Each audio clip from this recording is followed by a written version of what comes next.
Olá, no Poderosamente de hoje, nós vamos abordar aqui dentro do Freud Film Play o tema positividade tóxica. Eu tenho a participação da psicóloga Maricele Bernini. Maricele, satisfação tê-la aqui. Obrigada, Antônio. Satisfação é toda minha. Tema positividade tóxica. O que é isso? Positividade tóxica é quando uma pessoa acredita que reprimindo, escondendo emoções difíceis de serem vivenciadas, ela vai resolver. E, na verdade, isso não é possível, né? Porque emoções reprimidas e mal resolvidas, o resultado é um problema emocional maior do que o enfrentamento. E para mim diferenciar no caso da quando ela é tóxica, na convivência, no ambiente, como é que eu vou identificar? A psicologia entende que quando uma pessoa fala, manifesta, quando ela é livre para falar sobre o que ela está sentindo, é bastante saudável, né? Inclusive, digamos assim, o slogan da psicanálise é a cura através da fala. Você ter a liberdade para falar o que você está sentindo, manifestar os seus sentimentos é extremamente saudável. Então, a positividade tóxica acontece quando uma pessoa fala sobre suas dificuldades emocionais, sobre o seu sofrimento psíquico, e ela esconde isso. É como se fosse varrer um ambiente e colocar sujeira embaixo do tapete, né? Esconder, cancelar as próprias emoções difíceis não resolve. Por isso o termo é uma positividade que não é positiva coisa nenhuma, porque a pessoa não resolveu, ela simplesmente reprimiu, escondeu, não está falando, aquilo está se acumulando dentro dela, e ela manifesta que está tudo bem. Isso, Antônio, é muito visto nas redes sociais, onde a gente vê uma pessoa tira uma selfie sorrindo, mas ela está deprimida, ela está angustiada, ela está com pensamentos muito ruins, muito negativos a respeito de si mesma, Ela quer mas transmitir aquilo que ela é não é, que ela não está sentindo. isso, ela finge que está tudo bem, para mostrar que está tudo bem, né? Está tudo positivo na vida dela, mas na verdade não está. Mas esse termo positividade tóxica é quando a pessoa não está bem e ela acredita assim, se eu não falar sobre, se eu deixar para lá, não é nada não. Ela acredita que ela vai melhorar não falando sobre. Isso que significa positividade tóxica. Evita tocar no assunto. Exatamente. Para Me ela machuca, mesma. não toco no assunto, vai passar, mas não passa. Não passa porque não está resolvido. Então ela esconde, tenta esconder dela mesma. Aí busca aquelas frases feitas, né? Tipo ali, fique calmo, vai passar, é uma fase, é um tipo, né, que Sim, se eu não trabalhar aquilo, não vai passar. isso, e assim, é um exemplo de, além desses que você deu, a positividade tóxica é quando uma pessoa fala assim, ela está em sofrimento psíquico, está triste, está deprimida, está com uma ansiedade um pouco mais aumentada, e ela fala assim, eu sou forte. Mas não é. Ninguém consegue ser forte o tempo todo, né? A gente fraqueja, a gente tem nossas fragilidades. Então, uma pessoa que fica dizendo para ela mesma, eu sou forte o tempo todo, será que isso existe? Né? E, na verdade, nós estamos vivendo uma fase assim, onde nós nos expomos muito, né? As redes sociais, que dão uma abertura muito grande, e a gente tem uma facilidade de nos mostrar de uma certa forma. Eu acho que é um tema, positividade tóxica, que está muito em moda, principalmente nas exposições das redes sociais também, né? Extremamente associado, por quê? Você pode ver, Antônio, muitos casos de famosos que fizeram postagens de selfie, rindo em lugares caros, aparentando uma felicidade, e alguns casos, né, um tempo depois esses famosos se suicidaram. Isso é positividade tóxica. Casamento tá maravilhoso, fotos e tal, e daqui a Sim, os pouquinho casamentos de aparência, que do nada o casal se separa e fala: "Ué, mas não estava tudo bem?". Então, assim, aparentar uma felicidade que não existe, isso traz um adoecimento psíquico, porque a verdade ela sempre prevalece, e ela vai prevalecer em todos esses casos. Então é muito mais inteligente a pessoa lidar com frustrações, tristezas, fracassos. Os fracassos fazem parte da vida e é necessário que a gente enfrente. Por quê? Porque todos os sentimentos e consequências que advêm de um fracasso, ela se manifesta interiormente na vida psíquica. Então, fugir desses sentimentos e dessas emoções, assim, essa fuga não se mantém. Uma hora isso vem à tona e pode vir com bastante força, aí sim a pessoa precisa fazer esse enfrentamento, né? Mais cedo ou mais tarde, esse enfrentamento vai ter que acontecer. existe fase em nossas vidas que se agrava mais do que em outras fases? Ou nem ninguém é como ninguém, Cada um é cada cada um, um é cada um? e essas fases se agravam dependendo do quanto a pessoa está fragilizada emocionalmente. Muitas vezes a gente vivencia, né, momentos da vida onde a gente está mais fragilizado e acontece alguma coisa, a gente desmorona. É normal isso acontecer. E existem momentos da vida em que o nosso psiquismo ele está mais fortalecido. Então acontece uma coisa, a gente tem mais energia psíquica para enfrentar aquilo. Então depende muito do momento que a pessoa está vivendo, do contexto da vida dela. É muito importante a gente falar das pessoas que fazem parte das nossas vidas, se essas pessoas estão bem, se a gente convive com pessoas saudáveis, se a gente convive com pessoas muito, na maioria delas, doentes emocionalmente. Então, Antônio, a resposta para a sua pergunta é: depende. Depende de muitas variáveis. Vamos colocar algo que, ao longo dos anos, eu trabalhei muito a questão da música. Ela influencia muito em nossas vidas, né? Sim, existem estudos de neurologistas, de maestros, que dizem assim a influência da música no psiquismo, não só de seres humanos, mas também dos animais, das plantas. Existem músicas que aceleram, tem músicas que acalmam. Por exemplo, se você for meditar, você não vai colocar um samba, porque ele vai acelerar o teu batimento cardíaco, ele vai fazer com que a sua mente esteja mais acelerada também, né. Então a música se você ouvir uma música romântica, provavelmente você vai acessar o o seu alvo de amor romântico na sua vida. Então a música tem tudo Isso é a ver com benéfico ou emoções. malé ou não é benéfico? Se torna maléfico se for uma música com uma letra, né, assim, tóxica, uma letra que parte para o lado da sensualidade, num momento que não cabe. E se torna benéfico quando você ouve uma música e aquele som te faz bem. Pode ser que uma música que me faça bem não faça bem para você, porque a música ela está associada à memória.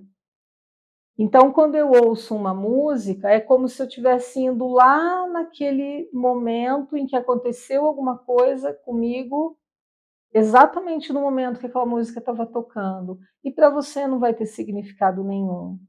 Mas a melodia, a letra, os tons, elas têm a música tem a capacidade sim, Bom, de comprovado de alterar. que, eu até fiz uma matéria na época, há alguns anos, Eu fui, inclusive, numa fazenda onde eles utilizavam a música para o aumento do leite. Sim. E a pessoa falou: "Não, realmente é Uhum. comprovado que aumenta, né, ouvindo músicas, Sim. o gado dá a vaca dá mais É. leite". As vacas Interessante. produzem mais leite quando elas ouvem músicas eruditas, piano, violino, uma orquestra.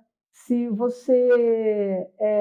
uma mulher grávida ouvir música erudita durante a gravidez, a criança tem uma tendência em permanecer mais calma.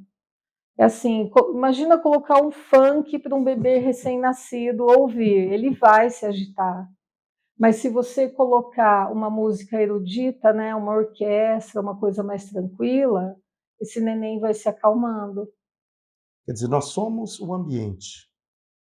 O ambiente influencia. Nós somos o resultado das nossas conexões neurológicas, do nosso psiquismo, do nosso histórico de vida, da maneira como a gente escolhe reagir ao contexto dos acontecimentos da vida. O ser humano é um ser social, um ser psicológico, ele é resultado do ambiente onde ele vive, mas as características individuais, elas norteiam as nossas vidas, mas é todo um conjunto, nunca é uma coisa só. Ah, eu sou resultado da educação que os meus pais me deram. Sim, mas não só isso, porque existem particularidades minha que faz parte da minha personalidade, que foi construída através de tudo o que eu vivi, inclusive da minha vida intrauterina. Então, quando eu tenho conhecimento de que eu sou resultado de tudo isso, eu posso me dar o direito de falar assim: eu não estou bem, eu não preciso esconder isso, porque eu sou um ser humano. As pessoas têm uma tendência de se envergonhar do sofrimento. E é impossível passar por uma vida inteira sem sofrimento. Então, quando uma pessoa não está bem emocionalmente, que ela não está conseguindo elaborar, às vezes um divórcio, uma perda de um emprego, roubo de um carro, a morte de um ente querido, ela não precisa fingir que está tudo bem. Ela pode dizer: eu não estou bem, eu estou passando por um momento difícil.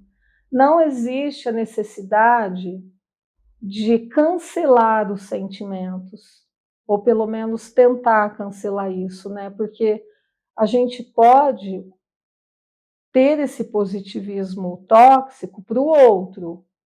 Eu posso te dizer que eu estou ótima, mas de mim, se eu não estiver bem, eu consigo esconder isso de mim? Não, isso vai piorando aos poucos se eu escondo de mim mesma.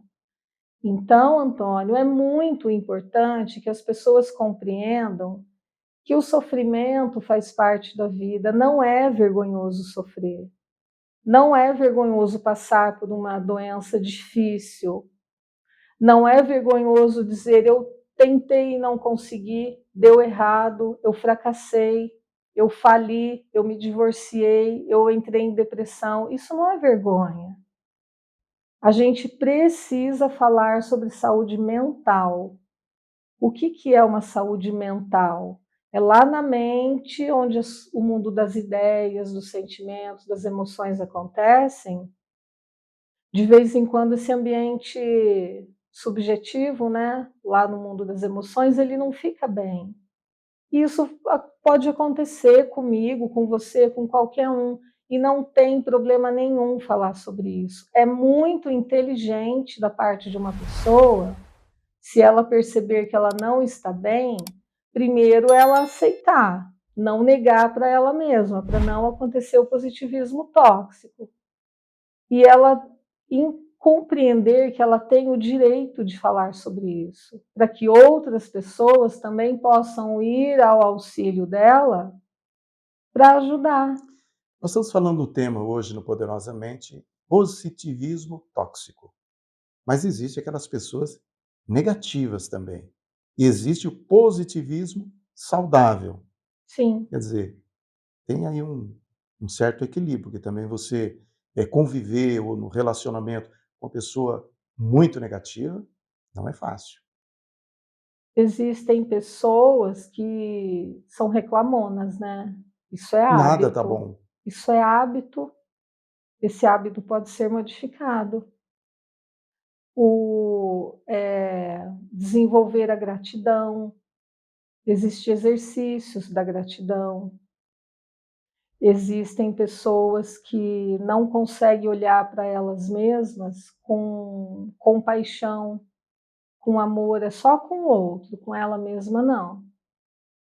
E elas começam a ficar negativas, e quando um indivíduo convive muito com quem reclama muito, com quem tem muitos pensamentos negativos, com pessoas que não conseguem ver nenhum brilho em si mesma, parece assim que dentro do que eu falo na subjetividade, né, do ser humano, quando a pessoa não parece que a pessoa tem um deserto dentro dela mesma. Aquela pessoa: "Bom dia", só se for para você, mais ou menos isso, né. É, porque para mim nada tá bom. É assim: "É, mas por que que seria um bom dia? Olha, eu já saí de casa de tal jeito", né. E você já percebeu que uma pessoa muito negativa, reclamona, ingrata, a culpa é sempre do outro, não é dela? E é difícil a convivência também, né. É muito difícil, porque quando uma pessoa não quer mudar, ninguém muda ela na marra. Né, então conviver com essa pessoa, tudo que você fala para ela, ela tem uma justificativa do porquê que ela se acha a pessoa, a vítima do universo, a pessoa mais infeliz do mundo. Então, Antônio, essa conversa que a gente está tendo é de extrema importância para que as pessoas percebam assim: o que na minha vida que necessita da minha mudança? A iniciativa da mudança, ela parte da onde? Nunca é do outro, é tudo eu. Primeiro eu comigo mesma, depois que é o eu com o outro. É verdade que na psicologia explica, os defeitos que eu vejo no outro é os defeitos que eu mais tenho? É verdade, porque eu só consigo ver em você o que eu já possuo. Vamos supor, Antônio, que tenha uma pessoa aqui conversando com nós dois, sentada aqui, maliciosa. Se eu percebo a malícia nessa pessoa, não é que eu sou maliciosa também, é que eu já passei por uma experiência com alguém e eu já tive a experiência e aprendi o que é malícia. Então, às vezes, a gente fala assim, isso, né, que você falou, de eu só ver no outro o que eu já possuo. Não é o que eu possuo na minha personalidade, o que eu sou. É a experiência que eu já tive, eu possuo isso dentro de mim, eu já sei que malícia existe. Existem aquelas pessoas puras, né, que não têm muitas vivências, que não são tão maduras. São pessoas que você olha e você fala assim: "Ela é pura", porque ela não tem tantas experiências negativas na vida. Mas uma pessoa sofrida, que já passou por situações, às vezes de uma traição, pessoas que conseguiram superar um momento difícil vindo, né, a partir do comportamento do outro, ela fica mais esperta. Ela já não vai com aquela pureza, se entregando, né, para o outro, e colocando a vida dela nas mãos do outro. Ela se torna mais observadora. Mais observadora, ela se torna mais consciente do papel dela no mundo, porque quando a gente começa a amadurecer e ter experiências de vida, a gente começa a ficar mais consciente do nosso papel diante da vida. Essa palavra amadurecer, você acredita que existe um amadurecimento até o final da nossa existência? Ou pode existir para algumas pessoas um período que ele para de amadurecer, quer dizer, não evolui, parou naquilo? A evolução é constante. Agora, como a pessoa vai utilizar isso na vida dela é outra coisa, né. A gente não involui ou para de evoluir. As experiências da vida existem para mostrar para a gente que a gente está em constante transmutação, transformação. As pessoas imaturas existem porque elas não aprendem com as situações. E as pessoas maduras, elas prestam atenção no conhecimento que um sofrimento traz. Não é só alegria que traz conhecimento.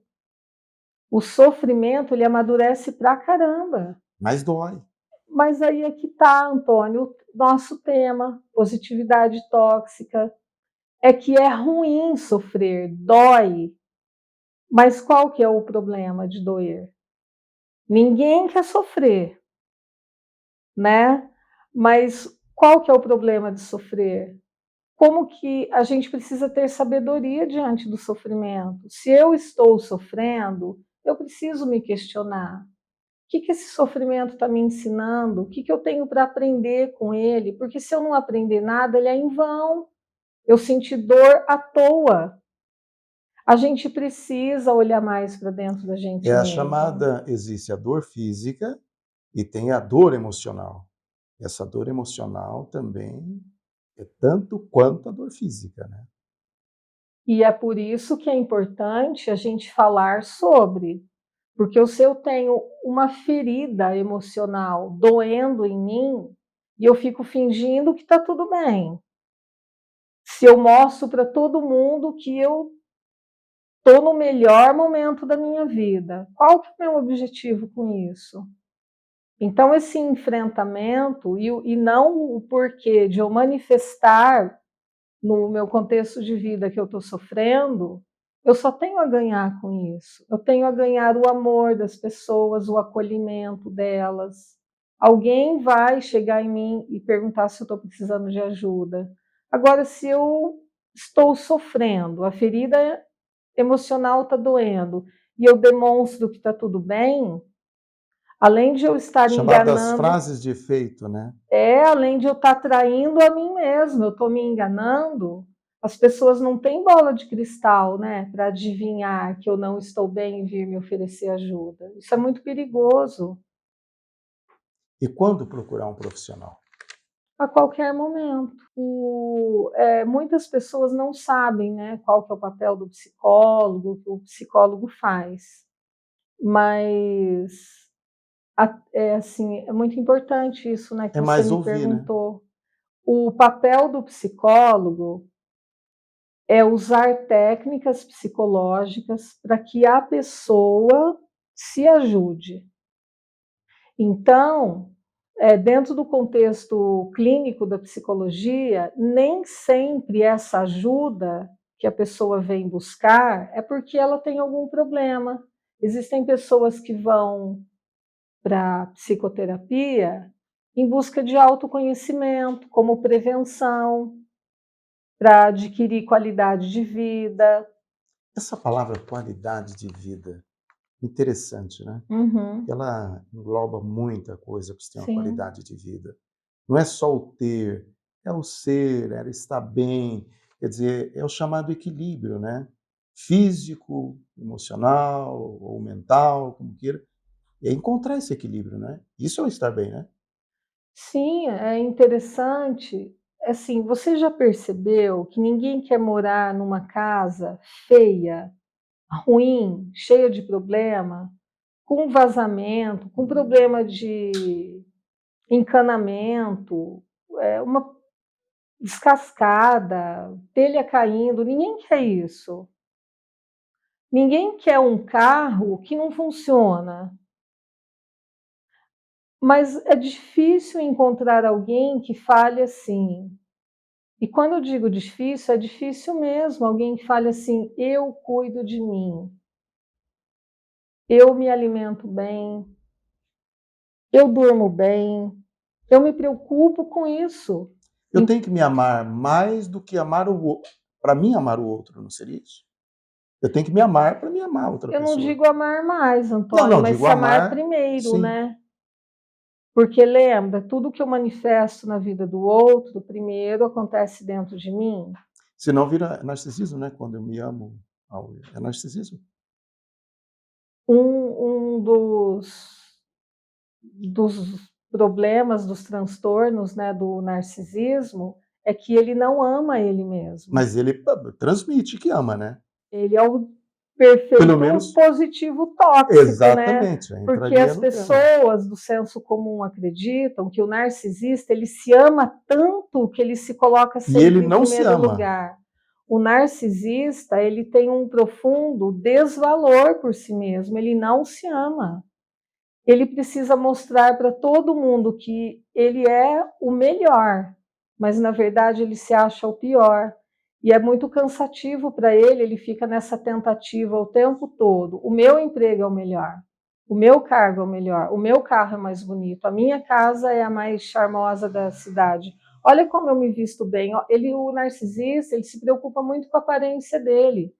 São aquelas pessoas que fazem 10 selfies por dia, fica jogando nas mídias sociais para receber likes, para receber comentários, para ver se ele consegue dizer para ele mesmo que ele não é tão ruim quanto ele acha que ele é.